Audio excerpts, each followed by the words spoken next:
Happy Christmas, Merry Christmas, Happy Christmas,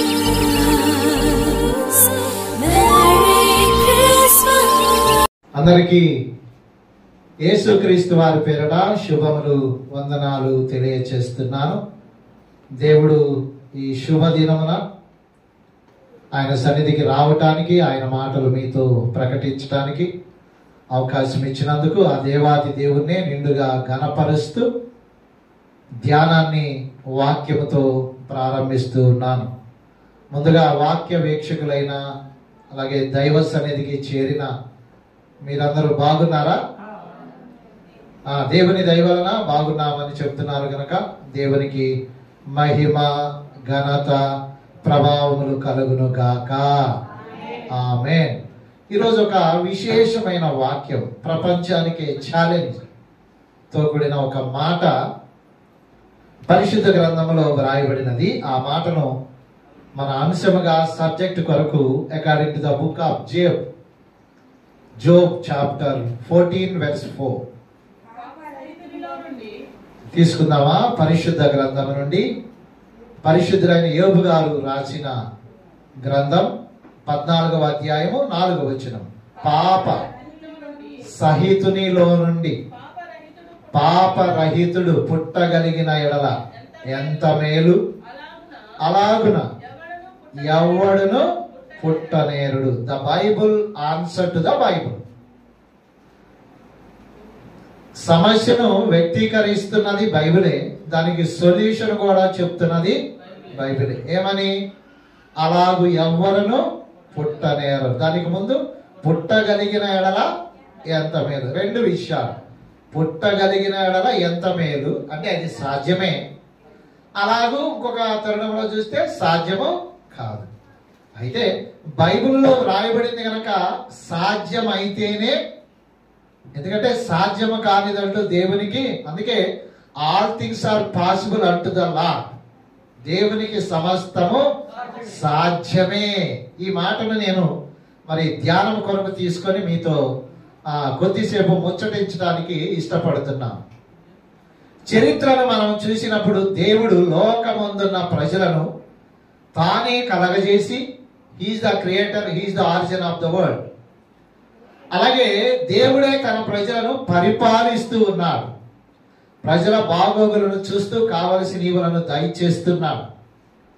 అలాగే దేవుడు తనకిష్టమైన నమ్మకమైన వారిని కూడా లేపి ప్రజలకు నాయకులుగా, లీడర్స్ గా, అంటే బెస్ట్ లీడర్ గా మోజెస్ గారు, జాషువా గారు, అంతే కదా, వీరిని దేవుడు అపాయింట్ చేసి మోషే గారి ద్వారా, యెహోషువ గారి ద్వారా ప్రజలను నడిపిస్తూ తన కార్యాలను చేస్తున్నాడు. అంతేకాకుండా తర్వాత దినాల్లో చూస్తే న్యాయాధిపతులను, జడ్జెస్, న్యాయాధిపతులను కూడా నిర్ణయించి, అనగా చెప్పండి, బలాఢ్యుడైన సంసోను గారు, ఆయన కూడా 20 సంవత్సరాల పాటు న్యాయాధిపతిగాను, అలాగే సమూయేలు గారు, దీర్ఘదర్శి అయిన సమూయేలు గారు కూడా న్యాయాధిపతిగా ఉండి ప్రజలను పరిపాలిస్తూ ఉండగా, సమూయేలు గారి హయాంలో ఒక వింతైన సంఘటన చోటు చేసుకుంది. అదేంటంటే ప్రజలలో ఒక మార్పు వచ్చి, సమూయేలు గారు, ప్రజలను పరిపాలించడానికి మాకొక రాజును ఏర్పాటు చేయండి. Appoint a king to rule our people, to be a king. వాస్తవానికి ప్రజలను పరిపాలిస్తున్న ఆయన దేవుడు. అయితే దేవుని పరిపాలనను పక్కన పెట్టి మనుష్యుని కింద మేము ఉండాలి, ఆయనైతే మా కార్యాలు చక్కగా చేసి పెడతాడు, మా వివాదాలను చక్కగా తీర్చి పెడతాడు గనక please appoint a king for us అని వారు అడిగితే, ఆ మాటను దేవునికి చెప్తే దేవుడు కొంత బాధపడి ఇలా అన్నాడు. ఏమన్నాడంటే, వారు ప్రజలను ఏలకుండా, అనగా ప్రజలను ఏలకుండా నన్నే విసర్జించారు, రాజు కావాలంటున్నారు కనుక వారికి చెప్పిన ప్రకారం రాజును వారికి చెయ్యి అంటే, అప్పుడు మొదటి రాజుగా he made a Saul the first king to Israelites. సౌలును మొదటి రాజుగా, దావీదు గారిని రెండవ రాజుగా, ఆయన కుమారుడైన సొలొమోను గారిని 3వ రాజుగా అలా అలా అలా కొందరి రాజులను మరి ఏర్పాటు చేయటం, అలాగే కొందరు ఇజ్రాయేలు రాజులుగా, కొందరు యోధా రాజులుగా కూడా పరిపాలన చేసి ప్రజలను నడిపించినట్లుగా చూస్తున్నాం. అయితే పాపం పోలా, శాపం పోలా, లోపం పోలా, మనుషుల్లో మార్పు కూడా రాలా. ఈ మనుషుల్లో మార్పు రానప్పుడు దేవుడు తాను కలగజేసిన పరలోక పట్టణానికి మనలందరినీ చేర్చుకోవాలనేది that was the plan of God. That is the plan of God even today. పరలోక పట్టణానికి, ఎందుకంటే ఈ నివాస స్థలము మనుషునికి యోగ్యమైనవిగా ఉన్నప్పటికీ కూడా ఇవి శిథిలమయ్యే కట్టడాలు కనుక సురక్షితమైన ప్రాంతానికి మానవులను తీసుకొని పోవడానికి దేవుడు ఏం చేశాడంటే సురక్షితమైన ప్రాంతాన్ని కలగజేయడానికి ఆశ కలిగి ఉంటే వీళ్ళ క్రియల వలన ఎవరు అక్కడికి చేరనప్పుడు దేవుడు ఏమనుకున్నాడంటే నా సొంత కుమారుని నేను ఈ లోకానికి పంపుతా. I would like to send my son to be the propitiation for all sins of the son of God. చక్కగా నా కుమారుని వీళ్ళందరి పాపాల పరిహారార్థమై పంపితే ఆయన మాటైనా వింటారు, విని వారు మారు మనసు పొందుతారని ఎవరిని పంపాడు? యేసు క్రీస్తు వారిని పంపాడు. God sent his only begotten son whose name is called Jesus Christ. అయితే ఇది ఎలా? ఆయన కూడా మనలాగే వస్తే, ఆయన కూడా మనలాగే ఉంటే ఆయన దేవుడిగా ఎవరు అంగీకరిస్తారు అని దేవుడు ఏం చేశాడంటే ఒక ప్రణాళికను ప్లాన్ చేస్తున్నాడు. ఏంటి ఆ ప్రణాళిక అంటే ఇప్పుడు మనం చదివిన మాటే పాప సహితునిలో నుండి పాపరహితుడిని ఈ లోకానికి పంపాలన్నాడు. వాస్తవానికి ఇది సాధ్యమా? Is it possible? No, never. అది సాధ్యము కాదు. ఎందుకని? నీకు పిల్లలు పుట్టారు, వాక్యం వింటున్న మీకు పిల్లలు పుట్టుంటారు, వాక్యం చెబుతున్న నాకు కూడా పిల్లలు పుట్టారు. వారెవరు? అందుకే బైబిల్ ఇలా అంటుంది ఒక మాటను సపోర్టివ్ వెర్స్ గా, according the book of Sam chapter 41 verse 5. కీర్తనలు 41వ అధ్యాయం 51వ అధ్యాయం క్షమించండి 51:4 వచనం. నేను పాపములో పుట్టిన వాడను. చూడండి ఆ మాట చూడండి. పాపములోనే నా తల్లి నన్ను గర్భమున ధరించను. ఏమంటున్నాడు దావీదు గారు? నేను పాపిని, మా అమ్మ నన్ను గర్భములోనే పాపములోనే ధరించింది. అంటే ఇప్పుడు పుట్టుకతో ఎవరయ్యారు? మనుషులు ఏమయ్యారు? పుట్టుకతోనే మనుషులు పాపములో జన్మించారు. ఇప్పుడు మీరు చెప్పండి, పాపములో జన్మించిన వాడు పరిశుద్ధుడు ఎలా అవుతాడు? పాపములో జన్మించిన వాడు దేవుడు ఎలా అవుతాడు? సర్వలోక మాలిన్యమును పాపములో పుట్టినవాడు పాపి అనబడుతున్నవాడు తీసివేయటం అసాధ్యము గనక దేవుడు ఏం చేశాడంటే ఇలా మానవుల ద్వారా ఉద్భవిస్తున్న ఉత్పాదనతో కాకుండా ప్రత్యేకమైన birth, separate generation or separate birth. అది ఎలా జరగాలి అని అంటే యెషయా గారు ఇలా అంటున్నాడు. చూద్దాం ఒక మాట. ప్రవక్త గారు ఈ విషయంలో కలగజేసుకొని యేసుక్రీస్తు వారి కన్నా 700 సంవత్సరాల క్రితము ఉన్న ప్రవక్త అయిన యెషయా గారు తాను రాసిన గ్రంథం 7వ అధ్యాయము 14వ వచనములో ఇలా అంటున్నాడు. కాబట్టి ప్రభువు తానే యొక్క సూచన మీకు చూపును, ఆలకించుడి. కన్యక గర్భవతి అయి కుమారుని కని అతనికి ఇమ్మానుయేలని పేరు. ఏమి రాశాడు అక్కడ? కన్యక గర్భవతి. Is it possible to bear a son through virgin? కన్యక ద్వారా లోకానికి పిల్లలు వస్తారా? తల్లులైన వారు, లైసెన్స్ కలిగిన వారు, వివాహమైన వారు ఎక్కువగా దైవ సన్నిధిలో ఉంటారు కనుక సంఘాలలో వాక్యం వింటున్న వారులారా, వివాహమైన మీ అందరికీ తెలిసిన ఓపెన్ రహస్యం, సీక్రెట్ ఏంటంటే పిల్లలు ఎలా పుడతారంటే అమ్మా నాన్నల వలనే పుడతారు. వివాహ వ్యవస్థ ద్వారానే ప్రొడ్యూస్ అవుతా ఉంటది కదా. మరి ఇప్పుడు కన్యక ఎలా పుడుతుంది? కన్యకకు ఎలా పుడతాడని ప్రవక్త గారు చెప్తున్నాడు. ప్రవక్త ప్రవచించే ప్రవచనము నెరవేరిద్దా, నిరర్ధకమైద్దా? నెరవేరిద్ది, తప్పకుండా నెరవేరిద్దే తప్ప నిరర్ధకము ఎన్నడు కాదు గనక మరి ఇప్పుడు ఆయన అంటున్న మాట నెరవేరాలి. అందుకే యేసుక్రీస్తు వారు కూడా ఏం ఆలోచన చేశారు, ఎవరి ద్వారా రావాలనుకున్నాడంటే పాపము లేని వ్యక్తి ద్వారా రావాలి. అయితే లోక సహజం ఏంటంటే అమ్మా నాన్నలే, స్త్రీ ద్వారానే రావాలి. ఉత్పత్తి ఎలా జరిగింది? స్త్రీ గర్భము ద్వారానే జరిగింది. దేవుడు కూడా అలాగే ఆలోచన చేసి ఏం చేశాడంటే ఆ దినాలలో కన్యకల ద్వారా, అంటే ప్రవక్త గారు చెప్పినట్లుగానే ఒక కన్యకను తల్లిగా చేసుకోవాలని ఆలోచన చేశాడు.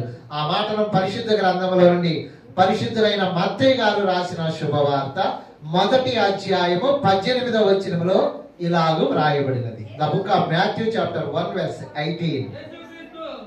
యేసుక్రీస్తు జనన విధమిట్లనగా ఆయన తల్లి అయిన మరియా యోసేపునకు ప్రదానము చేయబడి తరువాత వారేకము కాక మునుపు ఆమె పరిశుద్ధాత్మ వలన, చప్పట్లు కూడా దేవునికి స్తోత్రం చెప్దాం.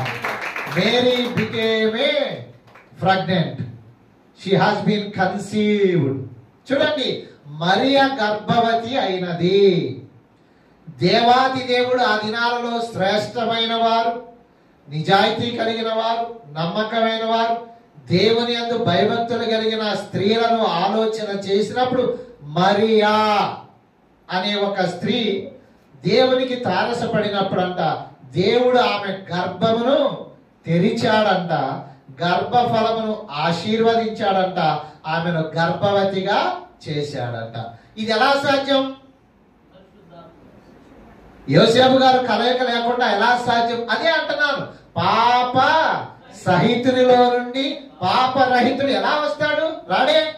మనమందరం పాప సహితులమే కదా. ఇక్కడున్న మీరందరూ మనము నోటితో, చూపుతో, ఆలోచనతో, తలంపుతో, డబ్బుతో, వ్యవహారాలన్నిటితో తప్పిపోతూ ఉంటాం. ప్రార్థన చేస్తాం, ప్రార్థనకు వస్తాం, అయినా మనలో ఎంతో కొంత దోషం అనేది పాపం అంటూనే ఉంది. అందుకే దేవుడే మానవుడిగా దిగి వచ్చాడు పాపాలను పరిహరించటం కోసమే, అంతే కదా. పాపులను రక్షించుటకు క్రీస్తు యేసు లోకమునకు వచ్చాడు అని వ్రాయబడింది. మరి ఇప్పుడు పాపులమైన మన ద్వారా పుడితేనేమో వాడు కూడా పాపి అవుతాడు.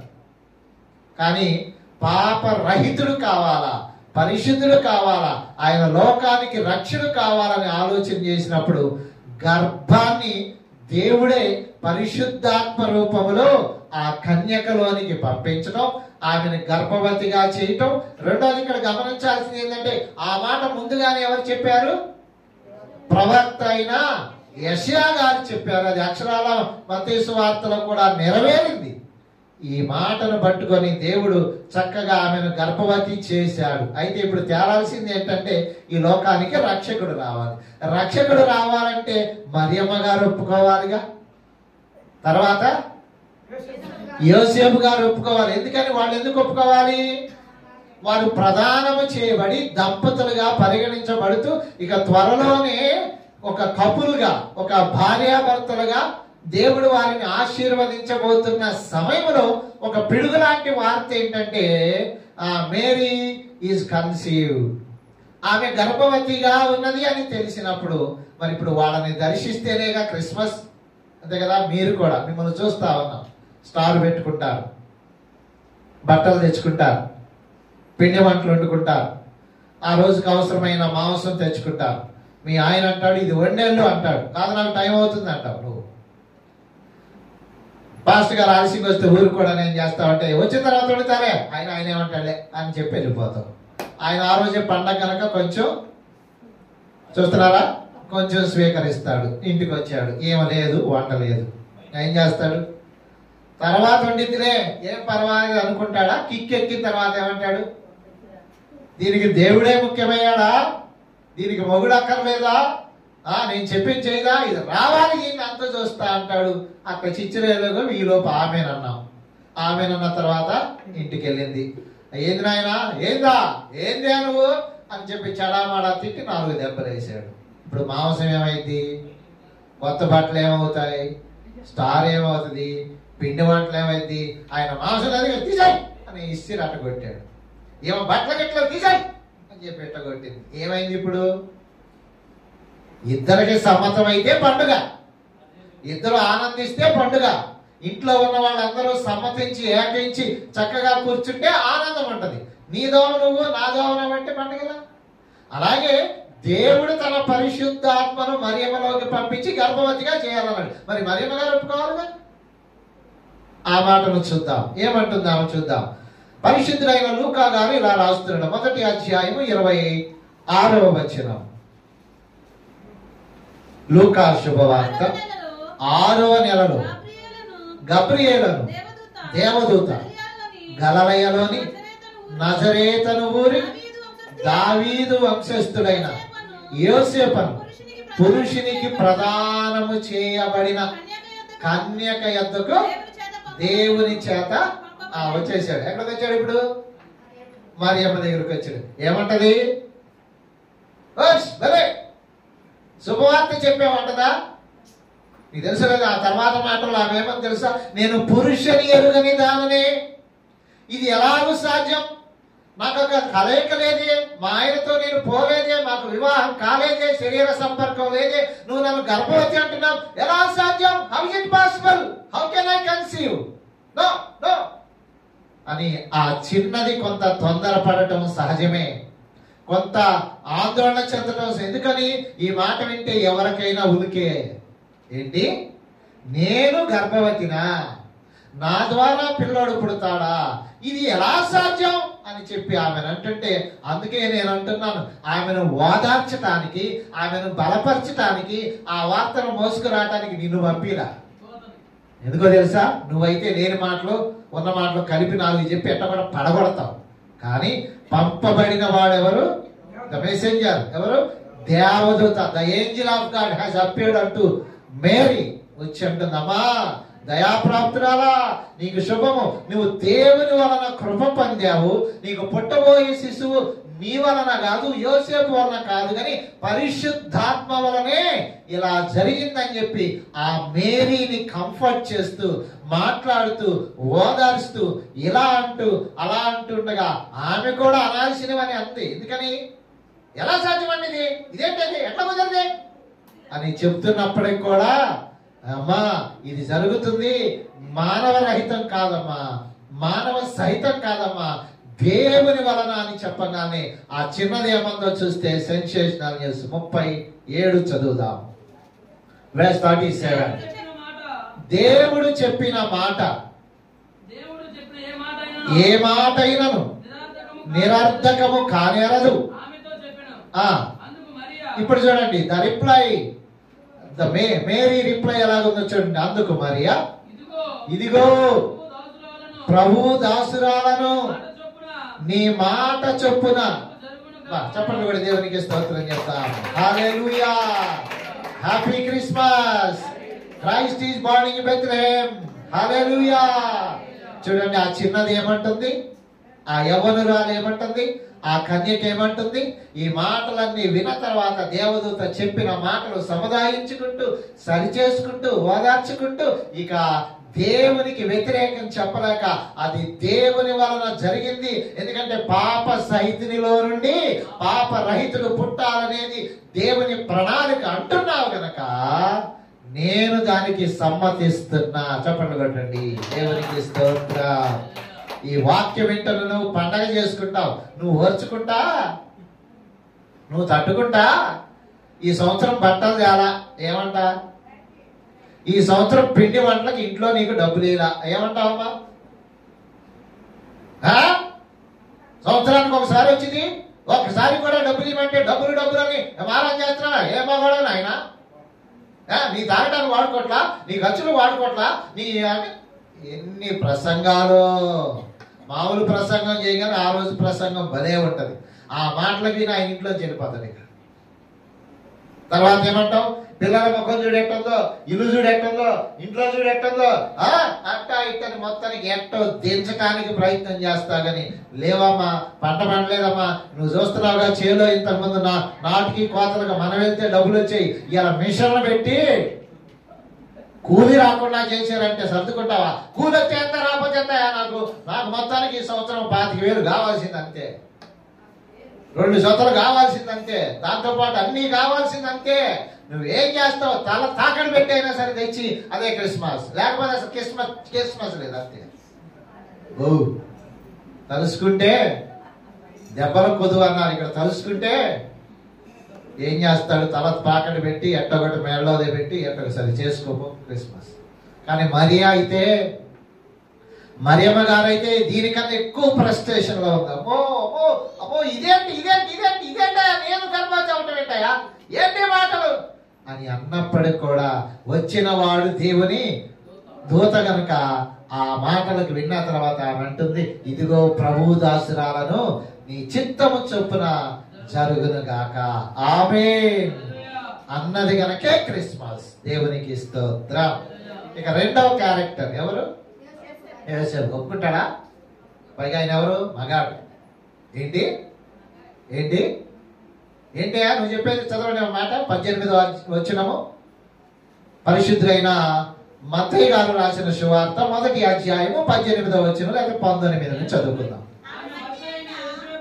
యోసేపు నీతిమంతుడయ్యుండి చూడండి ఆమెను అవమానపరచనల్లక రహస్యముగా ఆమెను విడనాడ ఉద్దేశించెను. అంటే ఏంటి? వార్త అందిపోయింది. దేవదూత వచ్చేసాడు, ఇదిగో యేసేపు వింటున్నావా, నీ భార్య, నా భార్య ఎవరు? అదే మరియా. మరియా ఏంటి? అదేను షీస్ కన్సీవ్డ్. ఏంటి? ఎవరన్నా మాట్లాడితే ఏంటా మాట? మాకు పెళ్లి కావాలా, మేము ఇద్దరం కలుసుకోవాలా, మాకు ఇంకా కుదరలా, మాకు త్వరలోనే జరగబోతుంది, ఏంటి మాట అని ఉండొచ్చామో మగాడు కదా. కానీ వారింటికి వచ్చింది ఎవరు? దేవదూత. అందుకే నిన్ను పంపిస్తే లేనిపోయిన వివాదమే. నిన్ను పంపిస్తే ఏమంటాడు తెలుసా? ఏంటమ్మా మాతమ్మ గారు ఏంటి ఒకసారి చెప్పు. ఏంటి మీ కోడలు? ఏంటి మరి మీ కోడలు అయితే, మీ అమ్మాయి అయితే నువ్వు ఊరుకుంటావా అనగాలి. నేను పాపంతో వెళ్ళిపోయింది. చూడండి, మానవ మనుగడ ఇలాగుంటే ఆ మానవుడి మనుగడను అర్థం చేసుకున్న దేవుడే తన దూతను పంపిస్తే ఇప్పుడు యోసేపు గారు ఏమంటున్నాడు? 22 తర్వాత చూద్దాం, 24 చూద్దాం. యోసేపు నిద్ర మేలుకొని, ఇదే వినండి, ప్రభువు దూత తనకు ఆజ్ఞాపించిన ప్రకారము చేసి, చూడండి ఏంటది? తన భార్యను చేర్చుకొని ఆమె కుమారుని కనువరకు. చెప్పండి కూడా దేవునికి స్తోత్రం చెప్తాం. హల్లెలూయా. ఎంత గొప్ప మాట చూడండి. గొప్ప మాటని నేను తేలిక చెప్తున్నా కానీ ఇది సాధ్యమేనా? ఒప్పుకోగలవా? నువ్వు ఒప్పుకొనేదవా? నువ్వు ఒప్పుకోవడానికి సిద్ధమేనా? నీకు ఆ మనసుందా? యోసేపు గారు ఏమంటున్నాడు? యోసేపు గారికి దేవదూత తెలియచెప్పిన మాటలు విన్న తర్వాత ఎదురు చెప్పటానికి, ఎదురు తిరగటానికి ఇష్టపడక వెళ్ళి ఎవరినైతే వదలాలనుకున్నాడో, ఎవరినైతే విడిచిపెట్టాలనుకున్నాడో ఆ మరియమ్మను మరలా చేర్చుకున్నాడంట, దగ్గరకు తీసుకున్నాడంట. ఆమె ఆ శిశువును కనే వరకు ఆమెను ఎరుగకుండా ఉన్నాడంట. దేవునికి స్తోత్రం. అదే క్రిస్మస్. ఇప్పుడు చెప్పండి, మరియమ్మ గారు హ్యాపీనా? హ్యాపీ. యోసేపు గారు హ్యాపీ. మరి ఇంట్లో ఇద్దరు హ్యాపీగా ఉంటే మొత్తం హ్యాపీ. ఇదే ముందు చెప్పే కదా, ఈయనంటే ఆయన పడక, ఆమె ఒక పడక, పిల్లవాడంటే తల్లికి కూడా, తల్లి అంటే పిల్లలు పడకపోతే ఇక క్రిస్మస్ ఏముంది? పైన మాత్రం big star, but there is a war. ప్రకాశిస్తున్న నక్షత్రం. ఈ సంవత్సరం మందే పెద్ద స్టార్ పెట్టాలా, ఇంట్లో మాత్రం డిష్యూ పోవాలా, పాకుండా ఉండాలా. ఇలా ఉంటది. కానీ సర్వలోకానికి స్టార్ పెట్టుకునేవాళ్ళు పెట్టుకోండి.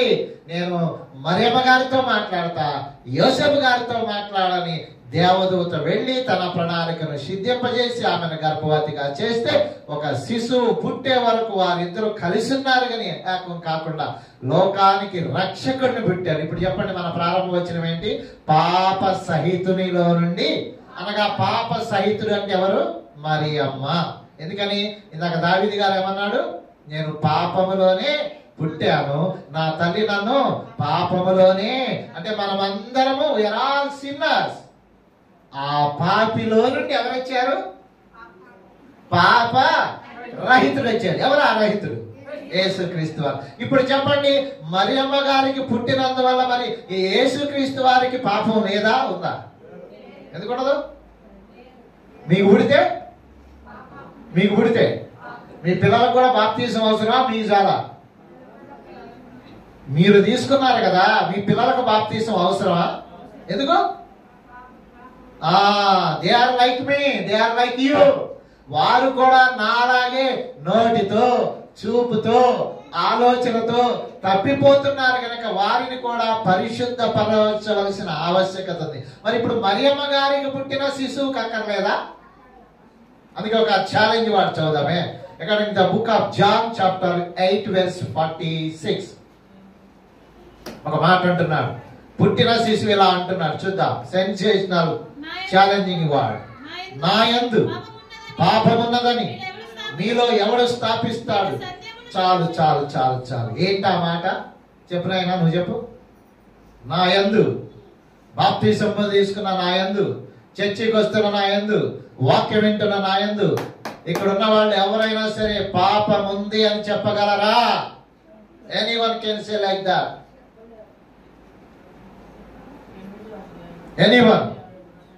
కానీ యేసుక్రీస్తు వారు ఎలా అంటున్నాడు ఆ మాట? ఎలా సాధ్యం? అందుకే ఆయన ప్రపంచానికి శక పురుషుడయ్యాడు. అందుకే ఆయన ప్రపంచానికి దేవుడయ్యాడు. అందుకే ఆయన ప్రపంచానికి దిక్సూచి అయ్యాడు. అందుకే ఆయన ప్రపంచానికి మాదిరి అయ్యాడు. Is the role model. అందుకే ఆయన ప్రపంచానికి పట్టిన మానవులు చేసిన పాపం అంతని పరిహరించడానికి he be the propitiation for our sins. మన పాపాలకు ప్రాయశ్చిత్తంగా ఆయనే అయ్యాడు, ఆయనే బలయ్యాడు, ఆయనే రక్తం కార్చాడు, ఆయనే మనల్ని కన్నాడు, ఆయనే మనల్ని కొన్నాడు. అందుకే ఆయన దేవుడయ్యాడు. దేవునికి స్తోత్ర. అంటే ఎవరైనా పాప సహితునిలో నుండి పాప రహితుడిగా పుట్టిన యేసుక్రీస్తు వారు. ఇది ఇంకెవరికైనా సాధ్యమైందంటే అందరూ పాప సహితులే. వారిలో నుంచి వచ్చిన వాడు కూడా పాప సహితులే, కానీ పాప రహితులు ఇంతవరకు కాల. కానీ the one and only Jesus is blameless, sinless, faultless. దేవునికి స్తోత్రం. కనుక అట్టి గొప్ప దేవుడు మనకు రక్షకుడై ఈ దినాన ఉదయించినాడు గనక ఆయన జన్మదిన వేడుకలను ఇంత వైభవపేతంగా వాడవాడల, ఊరున, గ్రామాన, దేశాన, ప్రపంచవ్యాప్తంగా ఉన్న మనుషులందరూ చేసుకోవటం ఆశ్చర్యం. ఎందుకంటే ఆయన పుట్టుక ఆశ్చర్యం, ఆయన పెంపకం ఆశ్చర్యం, ఆయన కార్యాలు ఆశ్చర్యం. గనక ఆ ఆశ్చర్యకరమైన దేవుణ్ణి అలా మనము కూడా సెలబ్రేట్ చేసుకుంటూ, మనము కూడా ఆరాధిస్తూ, మనము కూడా పూజిస్తున్నాం. గనక చివరిగా మీకు చెప్పేది ఏంటంటే, ఇట్టి ఆశ్చర్యకరమైన దేవుడు నీలో కూడా ఉంటే, నీలో కూడా పుడితే, నువ్వు కూడా ఆయన ఆహ్వానిస్తే నీకు కూడా ఏం జరిగింది? ఆశ్చర్య కార్యాలు జరుగుతాయి. అందుకే నేను అన్నాను, నీకు అసాధ్యం, దేవునికి సమస్తము సాధ్యపరిచే దేవుడు మనకున్నాడు. గనక ఆలోచన చేసుకొని ఆ ప్రభువును హృదయములో ప్రతిష్ఠించుకో, పుట్టేటట్టుగా చేసుకో, రక్షకుడిగా లోకానికి కనపరిచినట్లయితే ఇక నువ్వు you have to start counting. నువ్వు లెక్కించుకోట ఆరంభిస్తావు. అలా చేయటానికి దేవుడు తన పరిశుద్ధాత్మను చేరిన మీకు, వినుచున్న ఎల్లరకు కూడా అనుగ్రహించి ఆయత్తపరిచి ఆశీర్వదించును గాక. దేవుడి వర్తమానమును దీవించును గాక. ఆమేన్.